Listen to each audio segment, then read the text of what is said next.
Muy buenas tardes, todas y todos. Sean ustedes bienvenidos. La Universidad de Tepantlato y su rector, el doctor Enrique González Barrera, agradecen la presencia de todas y cada uno de ustedes esta tarde en la celebración del mes de la literatura y las ciencias jurídicas.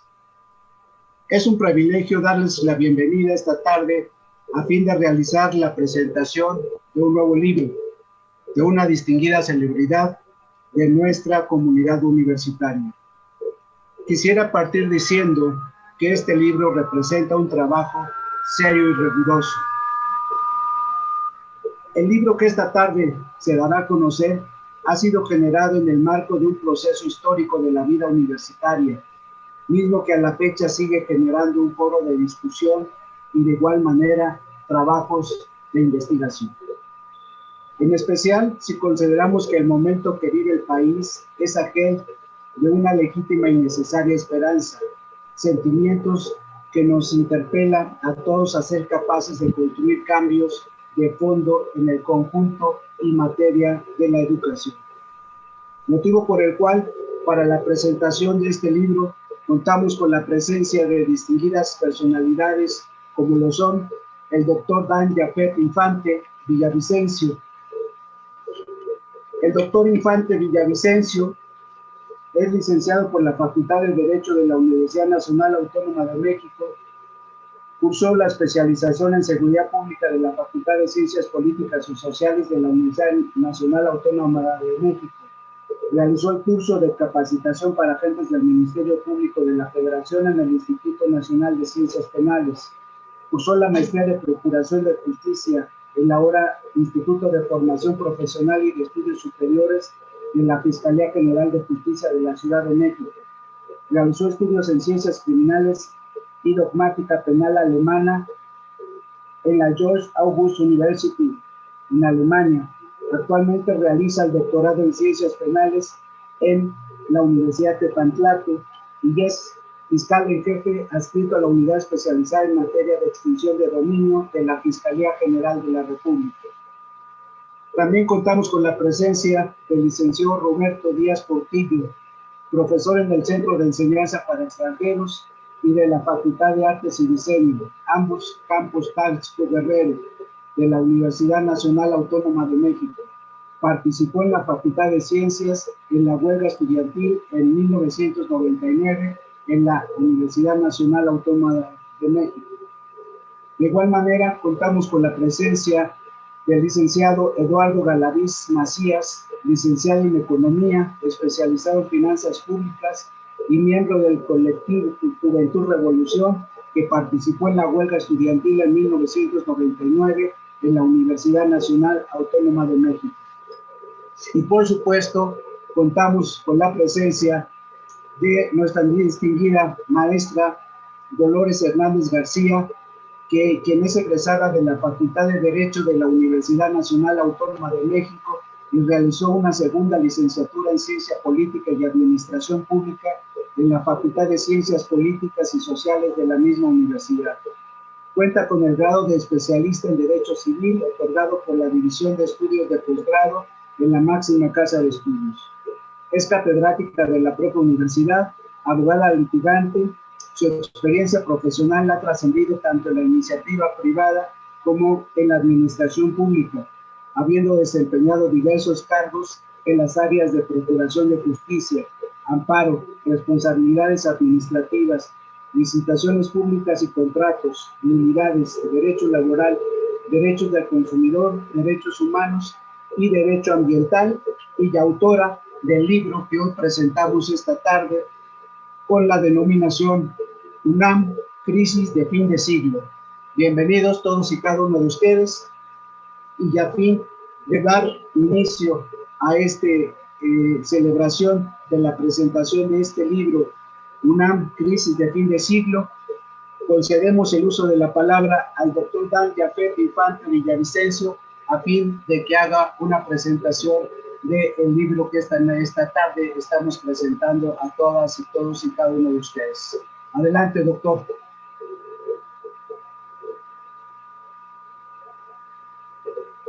Doctor, ¿podemos prender su micrófono, por favor?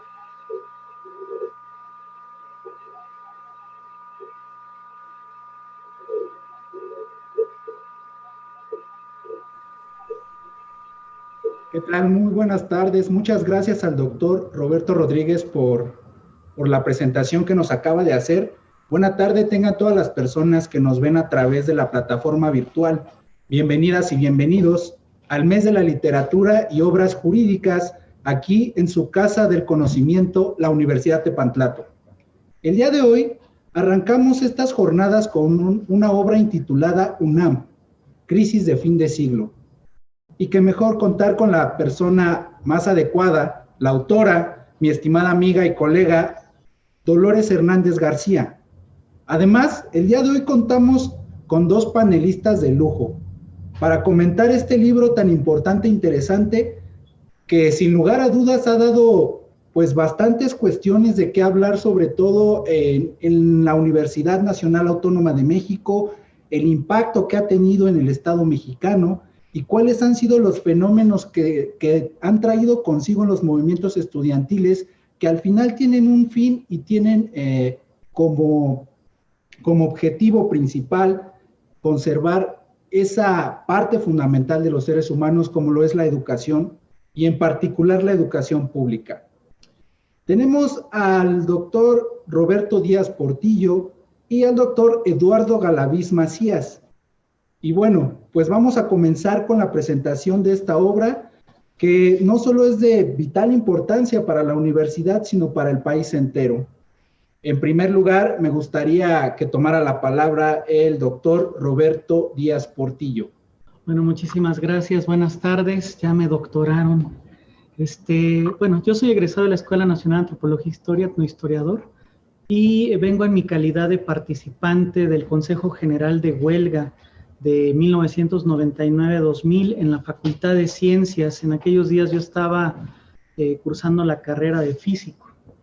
Pero bueno, vamos a tratar de ubicar un poquito este libro y la importancia que tiene desde la perspectiva de mi área de conocimiento, que es el área, digamos, tanto inter como transdisciplinar de la historia y la antropología, que es la etnohistoria.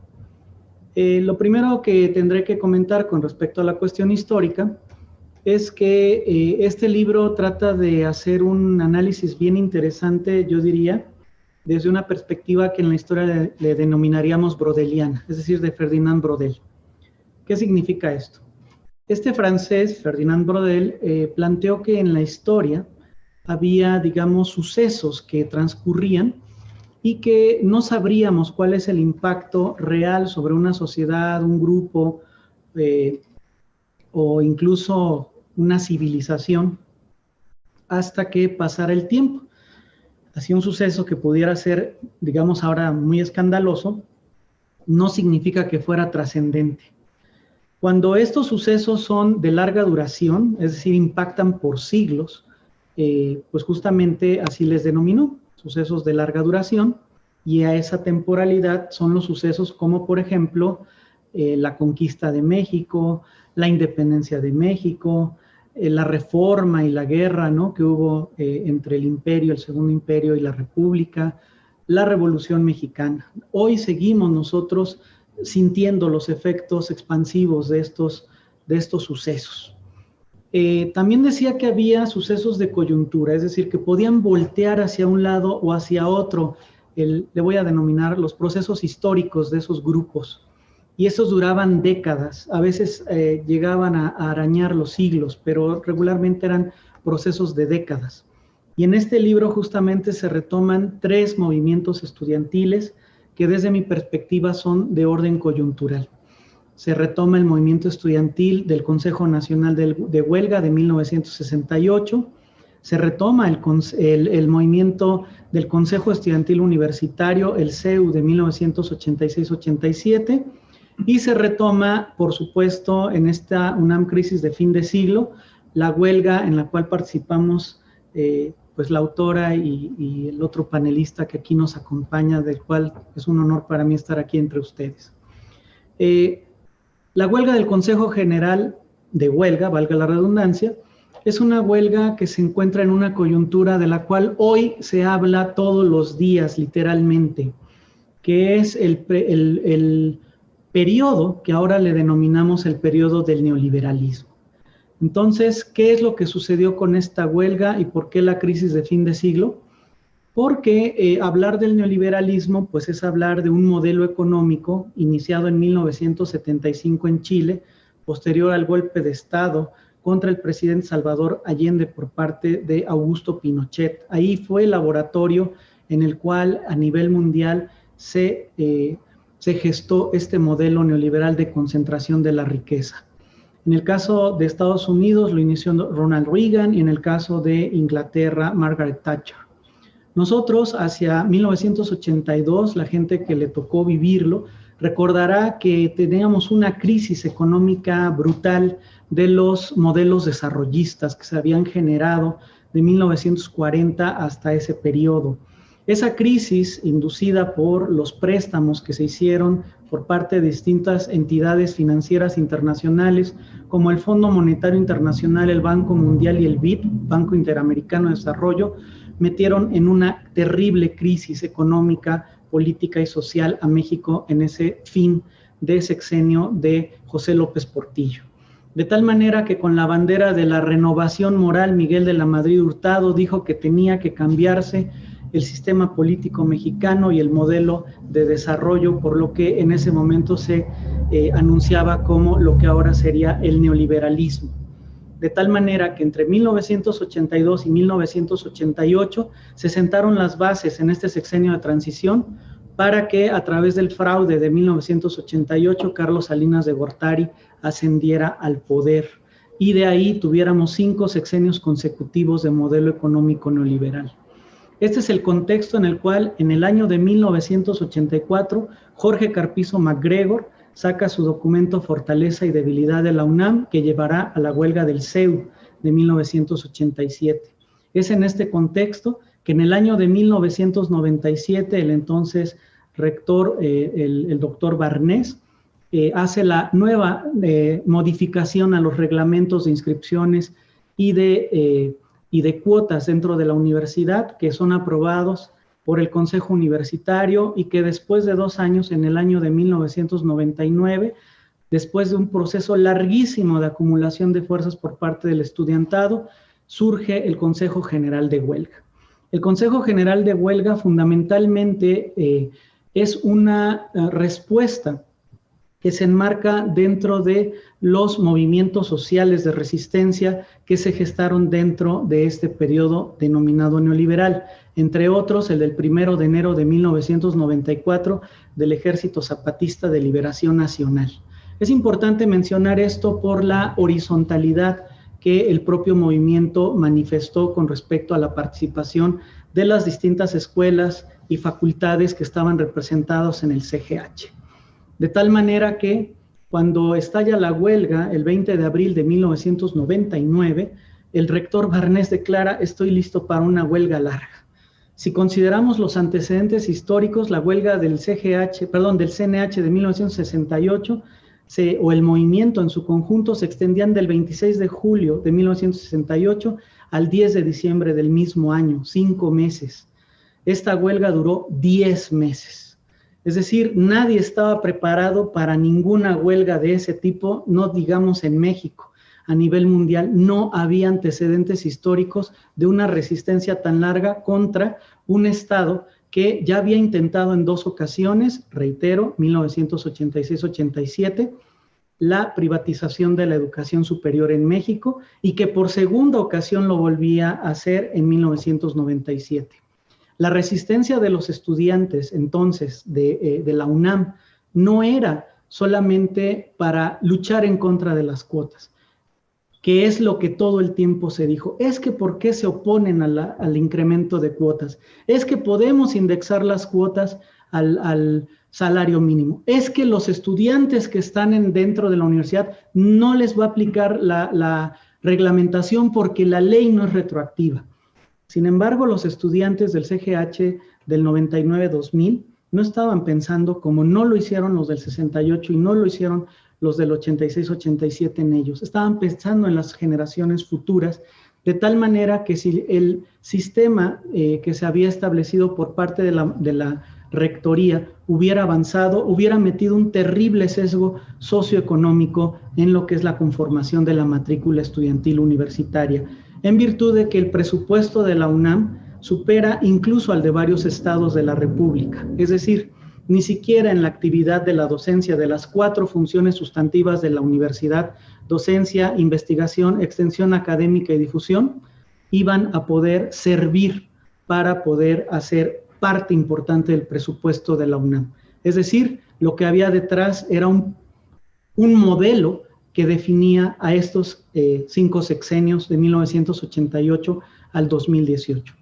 La huelga entonces del Consejo General lo que hizo fue detener esta embestida neoliberal que alineaba a la Universidad Nacional Autónoma de México a los intereses de clase de estas capitales nacionales y transnacionales que pretendían la privatización de la educación superior en México, misma que, entre otras cosas, eliminó el crecimiento de la matrícula universitaria, eliminó el crecimiento de la propia universidad con respecto a su infraestructura e instalaciones, y que ahora tenemos a vistas cómo es que nos siguen haciendo falta muchísimos, miles de profesionistas.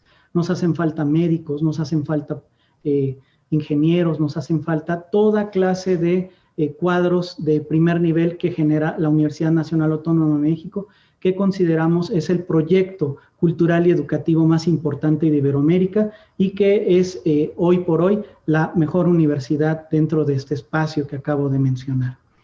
Pues esa, digamos, sería más o menos mi análisis con respecto a este libro que debemos de leer, porque nos hace justamente un recorrido que yo llamaría incluso brodeliano sobre estos 3 movimientos y que pone énfasis en la huelga del CGH.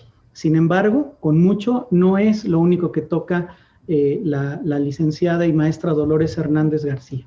Pues sin más que agregar, esa sería mi intervención y muchísimas gracias.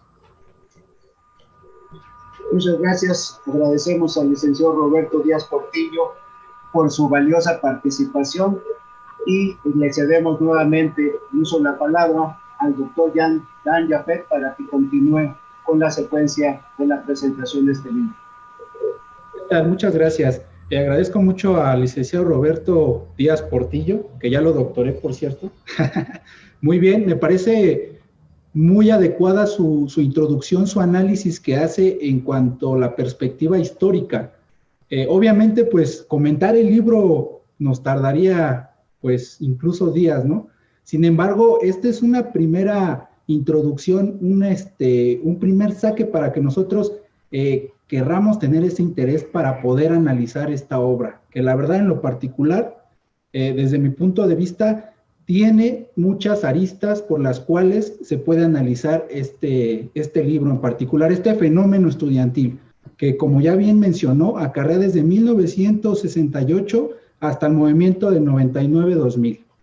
Ahora bien, me gustaría también darle la palabra al licenciado Eduardo Galaviz Macías, que nos va a dar una perspectiva distinta acerca de este libro de manera general, sin embargo, bastante importante e interesante para poder entender esta obra. Por favor.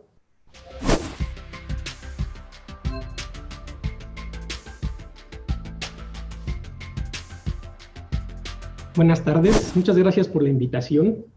La verdad es que es un honor para mí estar en la presentación de un tema en el que participé y que además es un tema que tenemos que sacar las lecciones de ese movimiento y entender por qué por qué se presentó y por qué se siguen presentando movimientos en la actualidad en defensa de la educación pública. A mí me gustaría participar con relación al tema económico. Y este es un tema que desde luego tiene muchas aristas también, desde qué perspectiva abordarlo. A mí me gustaría comentarles que este es un problema que viene desde lejos. Aproximadamente en las décadas de 1960, 1970, las cuotas de beneficios que tenía el gran capital, especialmente norteamericano, francés, inglés y alemán, venían en picada. Les voy a dejar la presentación que preparé, pero en un estudio realizado en 2008 muestra que la tasa de ganancia de las principales compañías de estos países estaba en picada desde la primera mitad de la década de 1960. Esta situación, desde luego, implicó una serie de sacudimientos sociales a nivel internacional. Lo mismo fue el octubre de México que el mayo francés, que no tuvo un desenlace como el de México, pero también tuvo la importancia como el de México. Esta caída representó que la tasa de ganancia que existía de estas empresas en esa época era de 23%, es decir, que el capital de las grandes empresas de lo que invertían podían obtener como ganancia al término de su inversión 23% adicional. Sin embargo, esta caída esta ganancia fue cayendo de manera constante, de tal manera que a partir de inicios de 1980 obtenía aproximadamente el 12%. Finalmente vivimos en una sociedad capitalista en la que las grandes empresas lo que buscan es la ganancia. Su punto de partida y su punto final siempre será la ganancia. Y son estas grandes multinacionales las que dominan las principales instituciones económicas del planeta, como el Fondo Monetario Internacional, como el Banco Mundial, y por tanto se busca implementar una serie de medidas que garanticen la existencia de estas ganancias y el incremento de estas ganancias. Pero estamos frente a en este fenómeno estamos frente a una crisis de manera sistémica, no es una crisis coyuntural. En general, el sistema de producción capitalista está en crisis. Eso plantea en la década de 1970 modificar todas las relaciones jurídicas y políticas que se habían instaurado al término de la Segunda Guerra Mundial. Esas características de mantener las economías relativamente cerradas, mantener el estado de bienestar, donde existían una serie de derechos sociales, laborales, etcétera, eso se empieza a desmontar. Y lo que da la campanada de inicio es la declaración de Richard Nixon en 1971 de no convertir el dólar en oro. Y se abre un periodo de desregulación. Primero fue monetario, después fue financiero, después comercial, después laboral. Entonces se abre todo un periodo de transición para hacer un conjunto de reformas que permitan elevar la tasa de ganancia de las grandes compañías, especialmente estas que les estoy mencionando, Estados Unidos, Francia, Alemania, Inglaterra. Estas reformas se plasmaron en algo que se le llamó el Consenso de Washington. El decálogo de Washington, del Consenso de Washington, señala, entre otras medidas, y yo creo que se siguen aplicando en una buena parte, que es lo que le llaman la disciplina presupuestaria, reordenamiento de las prioridades de gasto, reformas impositivas, liberación del sistema financiero, liberación del tipo de cambio, apertura comercial, liberación de inversión extranjera directa, privatización de empresas públicas, de regulación y modificar el tema de los derechos de propiedad.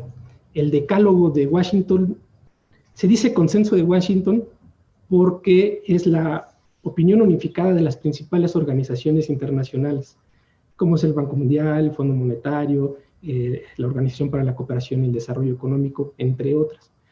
Estas medidas se fueron implementando durante la década de los 70, durante la década de los 80 de una manera portentosa.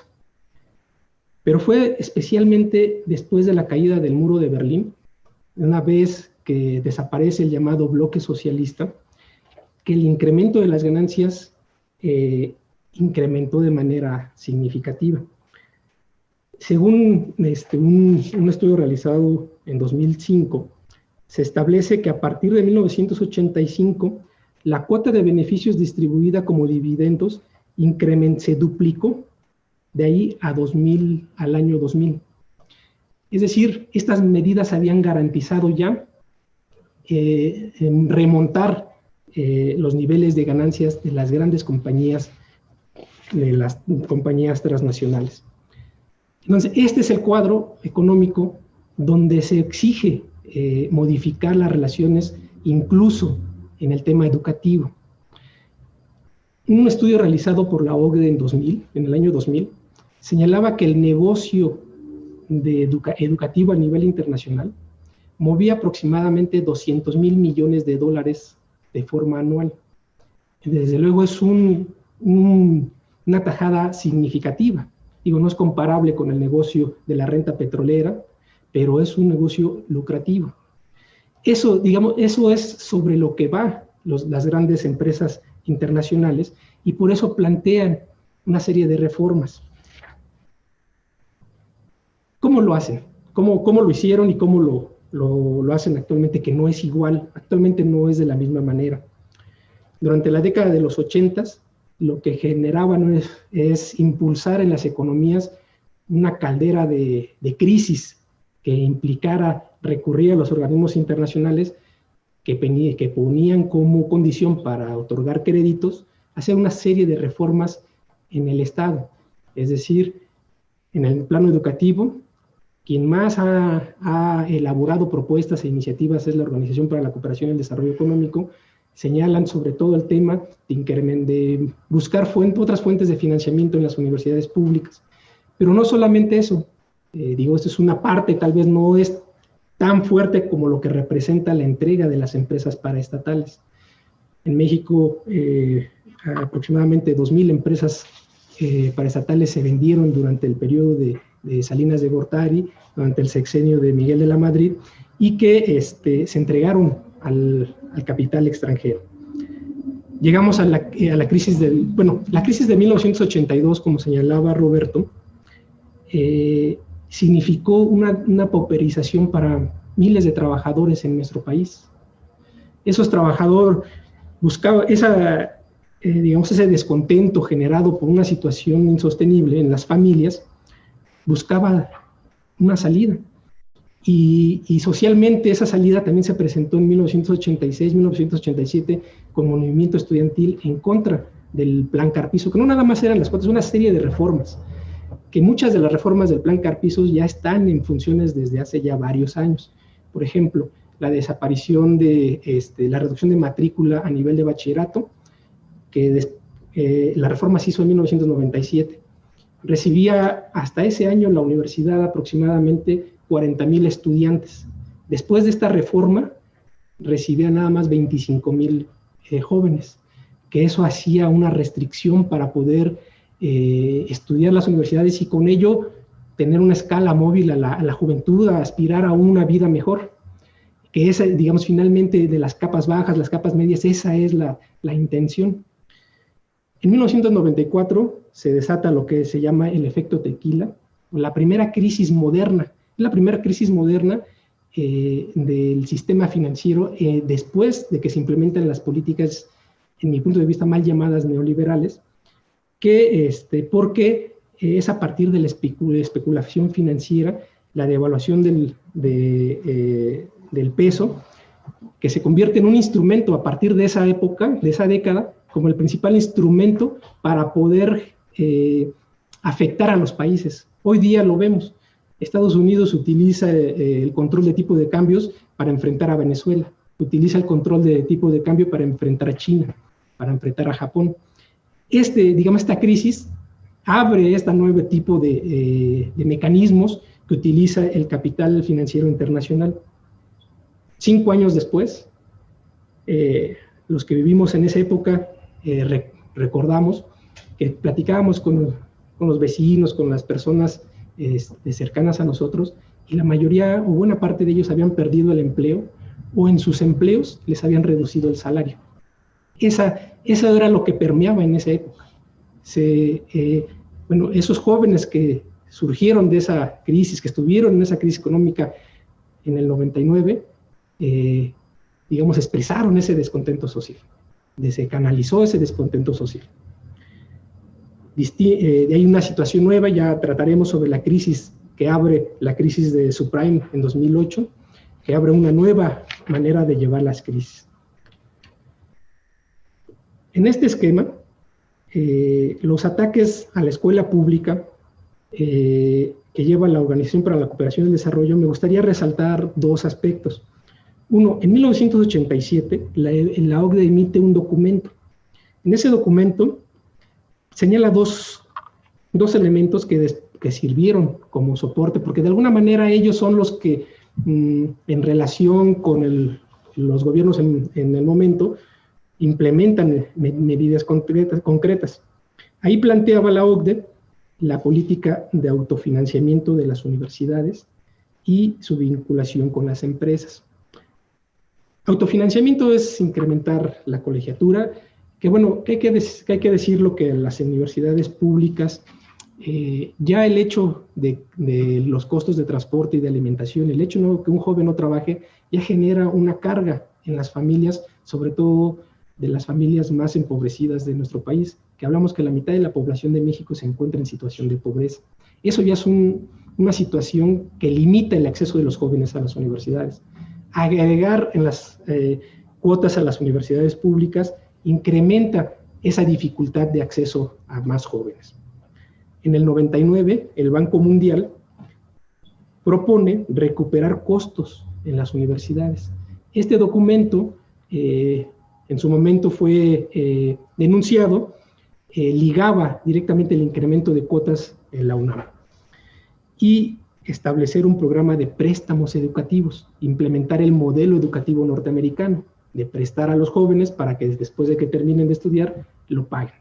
Ese fue el modelo que plantearon en 1999 y que ese es el elemento más sensible que detona el movimiento de huelga de 1999.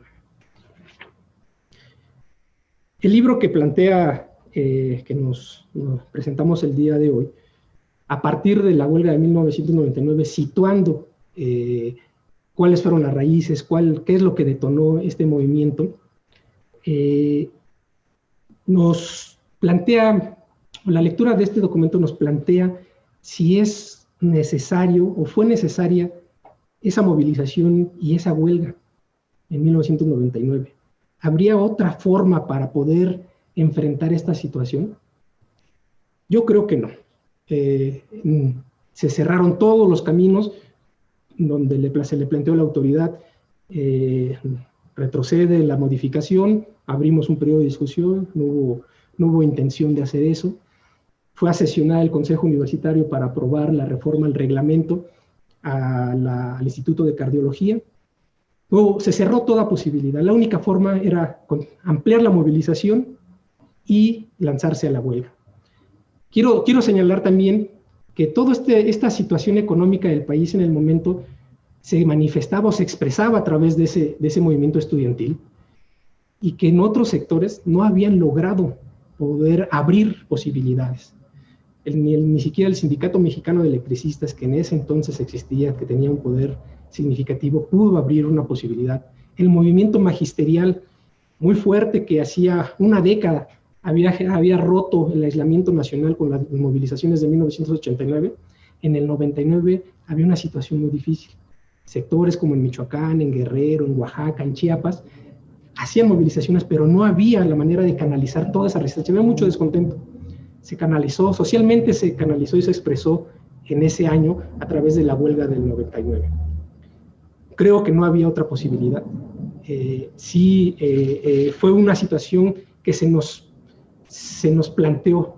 No hubo manera de poder modificar la situación y se estalló la huelga. A mí me gustaría platicar un tema que también plantea en el libro, sobre las vicisitudes del movimiento estudiantil y de la huelga estudiantil. Los que lo vivimos, los que estábamos adentro, los que estaban afuera. Hay muchas opiniones encontradas. Habrá razón tanto en unos, habrá razón en cuanto a otros. Desde mi perspectiva y a distancia, me parece reflexionar sobre esas vicisitudes sobre tres elementos. Uno, la política que se estableció por el Consejo General de Huelga en 1999, una vez que estalla la huelga, fue diálogo público con la autoridad. Pero el diálogo público, la autoridad no estaba de acuerdo en realizarlo. mantenerse sobre esa posición, desde mi perspectiva, no había posibilidades de abrir una salida al movimiento.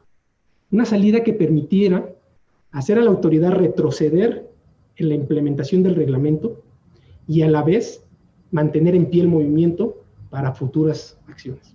Esa es, desde mi perspectiva, desde esta política se fue encerrando y un poco, digamos, evitando la posibilidad de abrir una salida, y de ahí el alargamiento de la huelga. Desde mi perspectiva, lo correcto hubiera sido plantear a la autoridad, bueno, no hay la posibilidad de realizar un diálogo, abramos un proceso de negociación.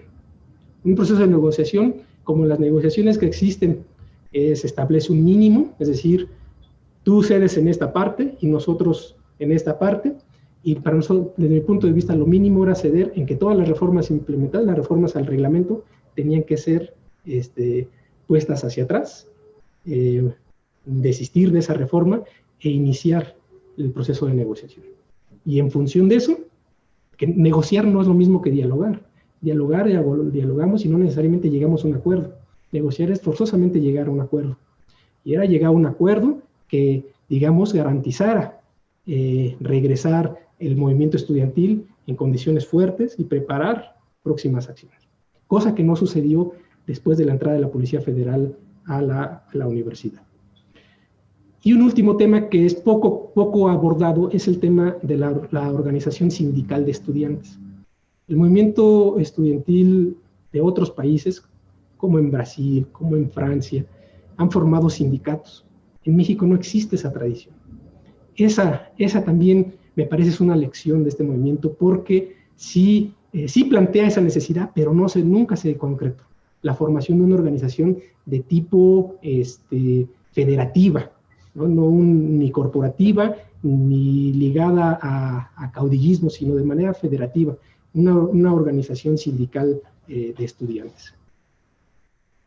¿Qué logró el movimiento del 99? Echó para atrás las reformas, se mantuvo el reglamento de 1966, con las cuotas de 1966, que la inscripción es de 20 centavos. Eso fue lo que logró. A mí me parece un logro en ese sentido, pero por otro lado, no permitió dar continuidad al movimiento estudiantil ni la posibilidad de extenderlo a nivel nacional, ni formar organizaciones de jóvenes o de estudiantes que garantizaran estos movimientos. Y lo digo por lo siguiente. Cuando me invitaron a participar en la presentación del libro de Dolores, me puse a investigar, a leer un poco las cifras de este pasado informe de gobierno, y descubrí dos cosas que me parece importante resaltar. Uno, el porcentaje del presupuesto educativo con relación al PIB. Ese porcentaje en México, de 2012 a 2019, bajó de 4 a 3.5. Es decir, aun cuando se ha planteado que la participación del gasto federalizado con relación al Producto Interno Bruto incremente, durante el sexenio pasado disminuyó de manera significativa, de 4.2, que era en 2014, disminuyó a 3.5. O sea, estamos hablando de cantidades de recursos enormes.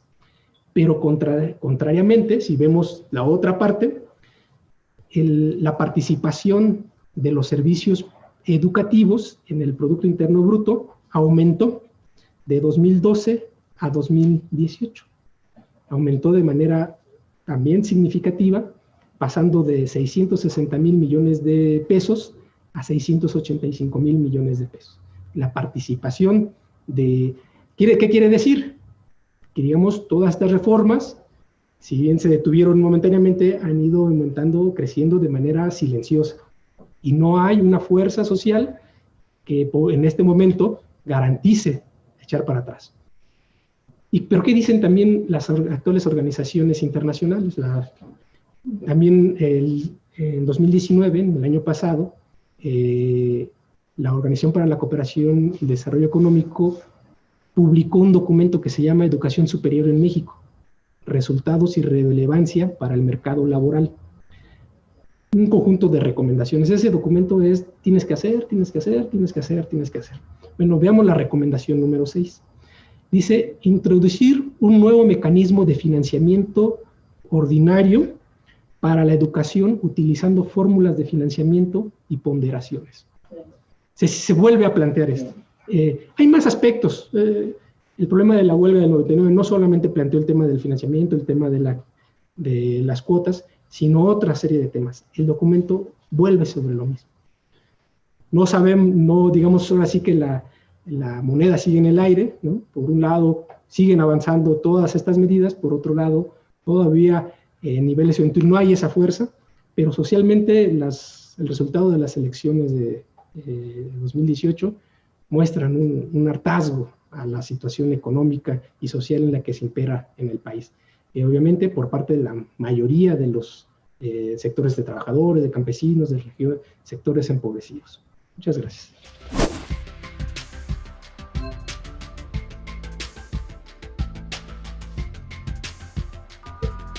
Muchas gracias, Eduardo.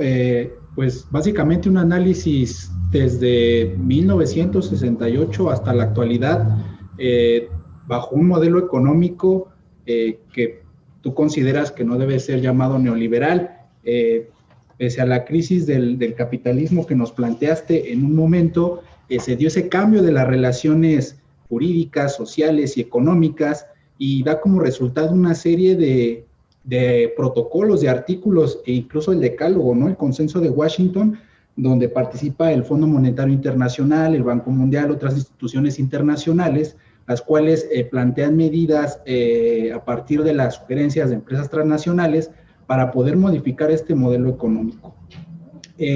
Bajo ese orden de ideas, pues nos va llevando paso a paso de lo que es el cimiento de este movimiento, ¿no? Y nos dejas como con la espinita de que pues las recomendaciones, ¿no? Incluso del año pasado de la OSD, pues van encaminadas, o más que nada sugerencias para el Estado mexicano y todos los países que tienen estos niveles educativos, para que puedan introducir el financiamiento ordinario y esas obtención de recursos, vaya, de diferentes fuentes. Muchas gracias, Eduardo Galaviz. Y pues vamos a proseguir con esta presentación de este libro, que básicamente los invito a leer porque, o sea, si tenemos ahorita la perspectiva de estos expertos, imagínense el contenido que viene en esta obra. Y me gustaría cederle la palabra a la autora, Dolores Hernández García, quien nos va a dar su perspectiva y su análisis de prácticamente la obra que pues ella escribió. Le doy la palabra, por favor, Dolores. Adelante, por favor, muchas gracias. Buenas tardes.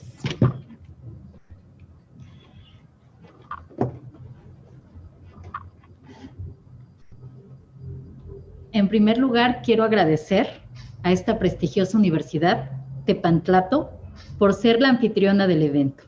En particular, a sus autoridades y en especial al señor rector, el doctor Enrique González Barrera, por haber permitido y organizado este evento excelente, así como al maestro Dan Jafet Infante Villavicencio, por su apreciable intervención para que se llevara a cabo y por sus palabras al presentar este libro, UNAM, Crisis de Fin de Siglo. Independientemente de la antipatía o la simpatía que en cada persona generó la suspensión de actividades en la Universidad Nacional Autónoma de México en el año de 1999, es indudable que este fue un hecho ocurrido en la institución educativa de mayor antigüedad en el país y la más importante del mundo de habla hispana, que tuvo diversas consecuencias en varios sectores. Inclusive, aquí vemos dos, desde el punto de vista económico y desde el punto de vista de la etnohistoria. Incluso me atrevería a decir que actualmente aún se perciben varias de sus secuelas. Mis compañeros han señalado algunas. Yo, desde el punto de vista de la ciencia política, simplemente dejo como botón que actualmente el presidente constitucional ha manifestado en diversas ocasiones la necesidad de una reforma al artículo 3º constitucional. Estas circunstancias me hacen sostener que es un evento pretérito, trascendente, el cual no es posible obviar o ignorar. Desde antes de iniciar la suspensión de actividades universitarias, existieron varias voces que reprochaban a ese fenómeno no ser un movimiento social, en el que no participaban verdaderos estudiantes universitarios, que tampoco utilizaban mecanismos democráticos y, por tanto, era ilegal. Esas críticas han perdurado a lo largo de varios años. El contraste entre las emociones y percepciones que el conflicto universitario produjo y que he tratado de resumir anteriormente, me hicieron reflexionar para abordar con apoyo en teorías, métodos y técnicas de investigación de la ciencia política este fenómeno. En el libro busco despejar 3 hipótesis. ¿Fue la huelga estudiantil de 1999 un movimiento social? Lo que analicé tomando en cuenta las teorías estructural funcionalista, la de movilización de los recursos. La movilización de los recursos, que es la heredera del utilitarismo analítico y sociología de la acción. Para dilucidar si los paristas universitarios habían utilizado métodos democráticos, acudí al legado de Norberto Bobbio y Giovanni Sartori.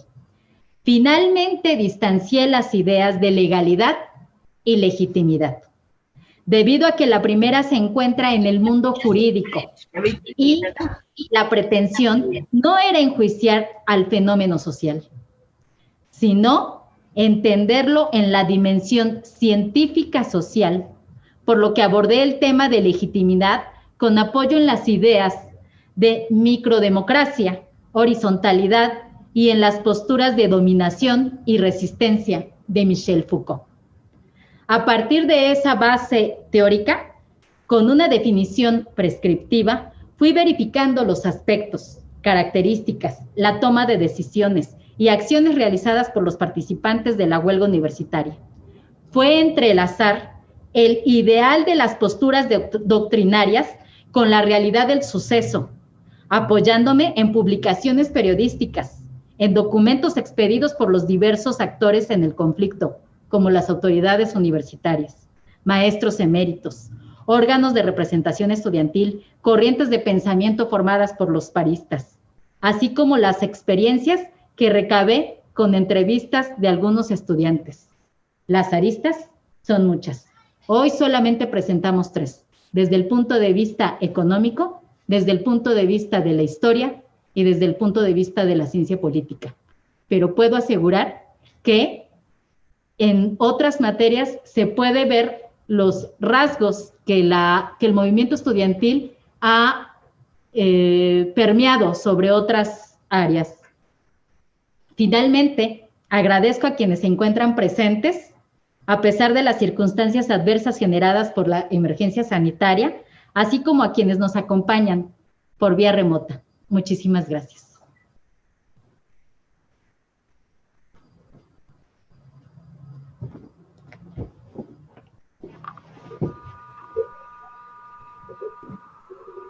Muchas gracias a la maestra Dolores Hernández García y